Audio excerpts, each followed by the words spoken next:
Ireland's contribution to civilization ranks high, but the love of the Irish people for the Emerald Isle is not so much in its history as it is in a passionate devotion to the land itself, which is noted for its natural beauty.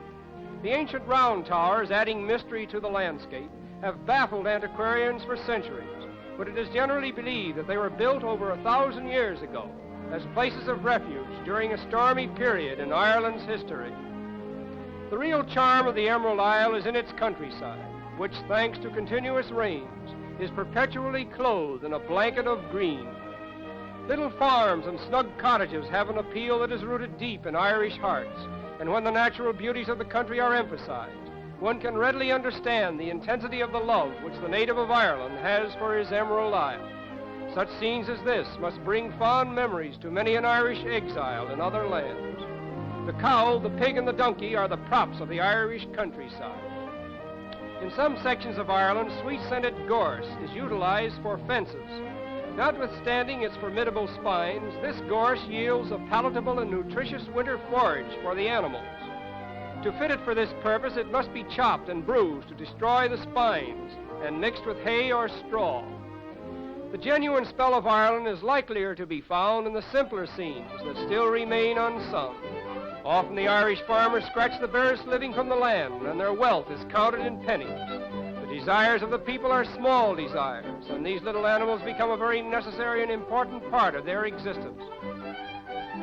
Rocks and boulders are abundant in many parts of Ireland, and by infinite toil throughout the centuries, they have been piled into walls or fences dividing the fields and pastures.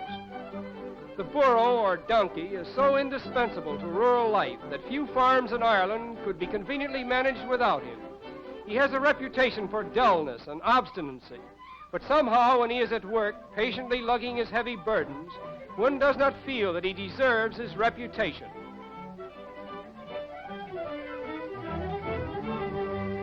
The picturesque little villages that are so characteristic of old Irlnd form a colorful background for a country folk who live in modest circumstances.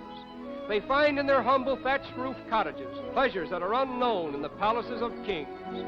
Ireland has always been a land of dreams, where the leprechaun and the banshee are ever present, and whatever may be lacking in the material evidences of wealth is more than compensated for in the imaginative minds of the people, who from the cradle to the grave walk hand in hand with angels and inherently look heavenward for all the joys which life on earth may withhold from them. The traveler who approaches the Emerald Isle in what may be termed an appreciative or receptive mood will not only derive the most pleasure from his sojourn, but will also arrive at a better understanding of the people, who are characteristically hospitable and emotional.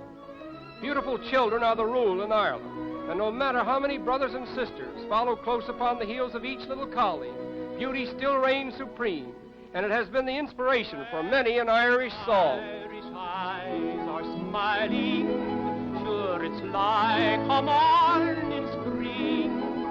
In the lilt of Irish laughter, you can hear the angels sing. When Irish hearts are happy, all the world seems bright and gay. And when Irish eyes are smiling,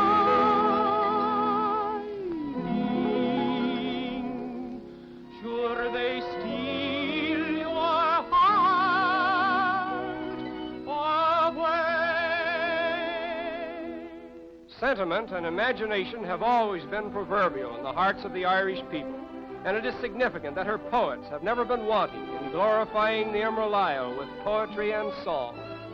Ireland is a country of definite personalities, for she is in many sections still untouched by modern influences.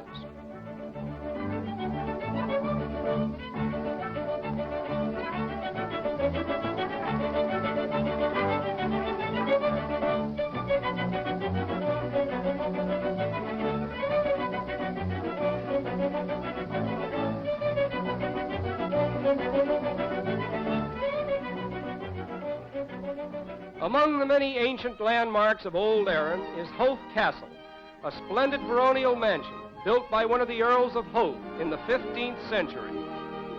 The famous gardens adjoining the castle will delight the visitor, especially in the rhododendron season, when myriads of brilliant colored blossoms are in full bloom. For many centuries, it was the strange custom for Holt Castle doors to be opened during meal times to all strangers, a custom which dates back to the days of Queen Elizabeth, when Ireland produced a strange character, half woman and half pirate, by the name of Grace O'Malley. Grace called at Holt Castle one day and was denied admittance and informed that the family were at dinner and could not see her. But Earl of Holt was soon to repent his inhospitality, for Grace kidnapped his heir, and his ransom was only achieved by his father's promise to keep open door to every visitor who might wish to enter Holt Castle and its gardens. And so, for many centuries, it has been the privilege of the stranger in Ireland to visit this beautiful garden at Holt Castle and to enjoy to the full the beauty of the rhododendron in its most effulgent perfection.